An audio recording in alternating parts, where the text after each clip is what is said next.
John 13.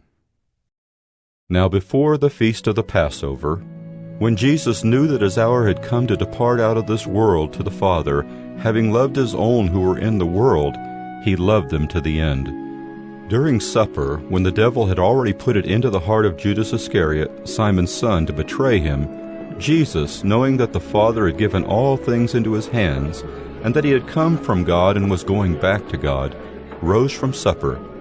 He laid aside his outer garments, and taking a towel, tied it around his waist.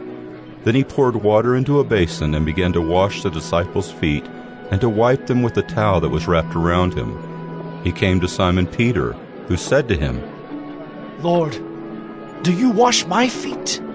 Jesus answered him, "What I am doing you do not understand now, but afterward you will understand."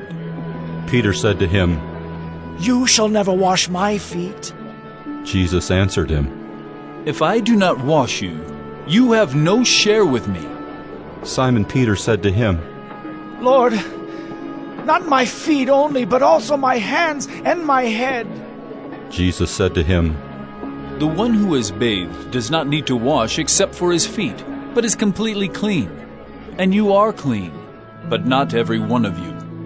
For he knew who was to betray him. That was why he said, "Not all of you are clean." When he had washed their feet and put on his outer garments and resumed his place, he said to them, "Do you understand what I have done to you? You call me teacher and Lord, and you are right, for so I am. If I then, your Lord and teacher, have washed your feet, you also ought to wash one another's feet. For I have given you an example, that you also should do just as I have done to you.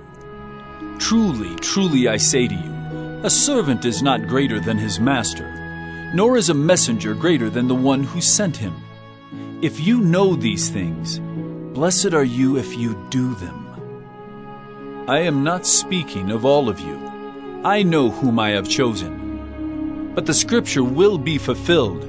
He who ate my bread has lifted his heel against me.